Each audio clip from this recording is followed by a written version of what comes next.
with Iran. And here, all of our battleships were lined up over there in the Persian Gulf. They were on ready, alert. Everything was ready. The Air Force, man, we had nearly everything in the way of armament right over there in the Middle East, ready for something to take place in the Strait of Hormuz. And then this man told, and I was predicting it, as was most other talk show hosts, that we were going to have war with Iran in the very near term, and that was a year and a half ago. And this man said to me, we do not want war with Iran. I came on radio talk shows, and some of the talk show hosts got upset at me because they were saying we're going to have war with Iran. And I said, this man said, we don't want war with Iran right now. Now he turns around and he says, we've extended our timeline, and he says, here's the new timeline, and he says, Iran is in the picture, but it's in the picture for approximately 2 years from now. So I'm warning you, what we thought was going to take place a year and a half to 2 years ago, you've got it down the line 2 years from now, and it's going to break out and spread all over the world at the time it happens. And he used buzzwords that indicated to me that they have something definitely in the wind for that period of time. I'm just telling you what this gentleman says. Believe me, for 35 years, all I have ever done is voiced what the elite have told me. I'm just a little everyday sort of a guy. Believe me, I am not a prophet, but everything that these people have said for the past 35 years has taken place, and you can believe it.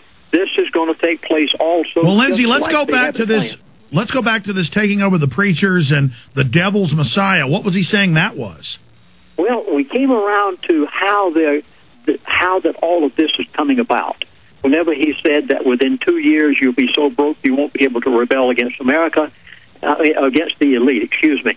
America will not be able to rebel against the elite, and down to the fact that they have 2 years and the dollar basically will be a thing of the past, and inflation. Well, we went through all of these 2 years things, and naturally being a pastor, I went back at that point and said to him, I said, and I called him by name, I said, do you remember at Prudhoe Bay when Speedy Jones came to know Christ as the Savior, and how it literally turned Prudhoe Bay upside down? I thought I'd get him on this subject, and I really wasn't asking him for things in the religious world, but he said, Chaplain, I do remember that. He said, you were having 450 men out to the worship service at Pump Station 1, and he said, yeah, Speedy Jones with Houston Constructors really did turn the North Slope of Alaska upside down. And he said, then he got on the subject of religion. I wasn't expecting him to do it, and he used the expression, the devil's Messiah, and I asked him to kind of elaborate a little bit about what he was talking about, and he went into the details as to what they've done to the churches and the pastors of America, and how they have gotten them to fall in line over a period of time from all the way back at 65 and 66, 1965 and 1966. All right, stay there, Lindsey. We're going to come right back in with the devil's Messiah. Stay with us. Of the 3 million plus...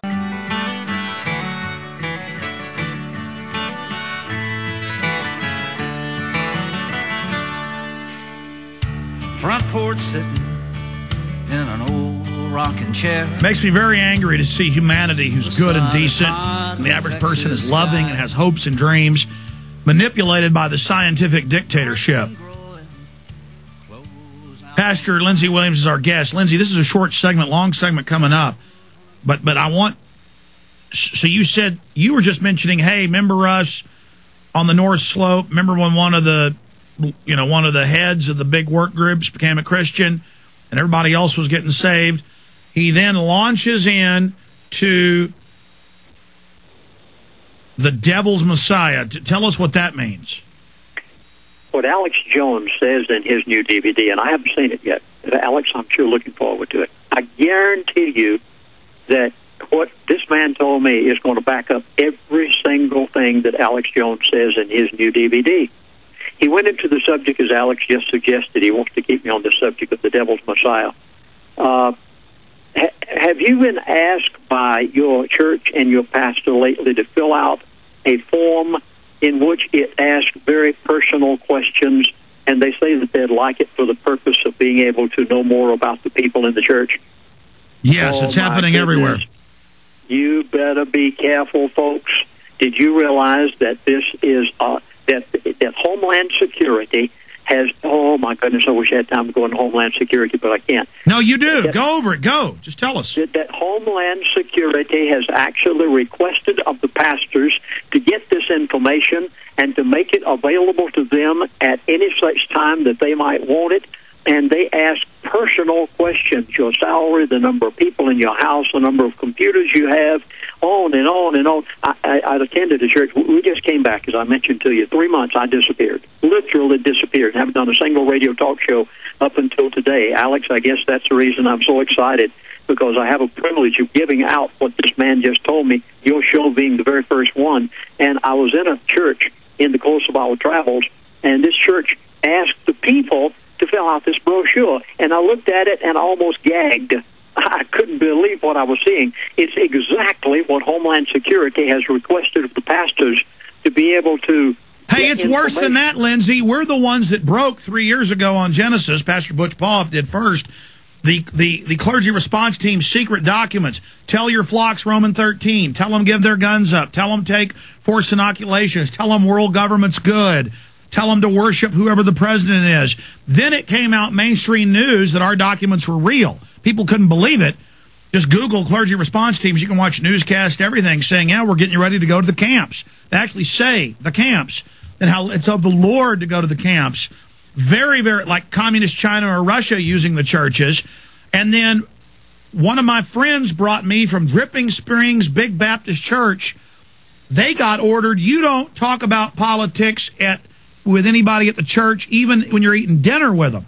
You shut up and do what the government says. These are prison grids. You talk about devilish. Go ahead. Please, folks, I beg of you, if you even attend any kind of church at all, I don't care what it is, please give my DVD to the pastors of your church. I beg of you. Now, we have put this in a beautiful folder. This is not like I used to do. Dorky, I know in the past we've had very dorky DVDs.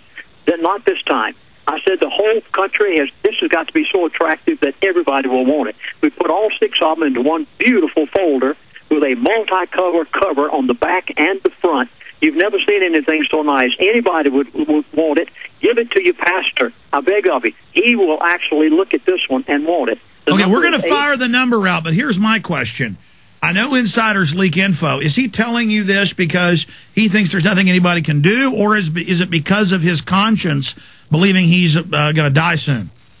A little bit of both. I think he did it mainly because of his conscience, and I think he did it as he said. He said, you Americans, he said, you have fallen for every line, for every carrot we've put in front of you. You've swallowed hook, line, and sinker everything we have said.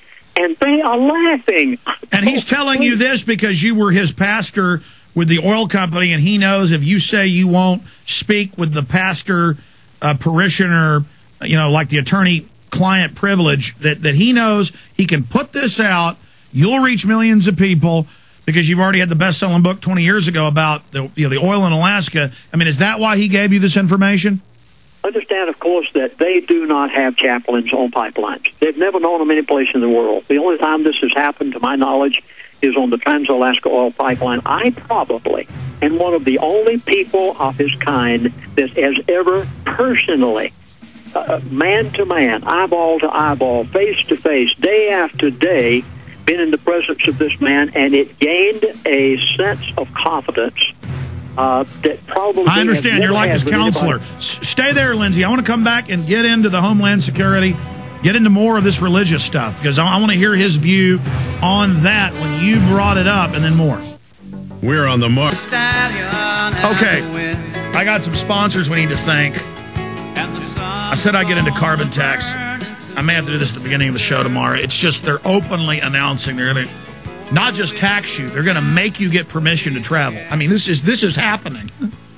I mean, it's worse than I thought. I mean, I knew that was down the road, but they're coming right out with it. It is so amazing. Lindsey will be on with us 30 minutes into the show tomorrow.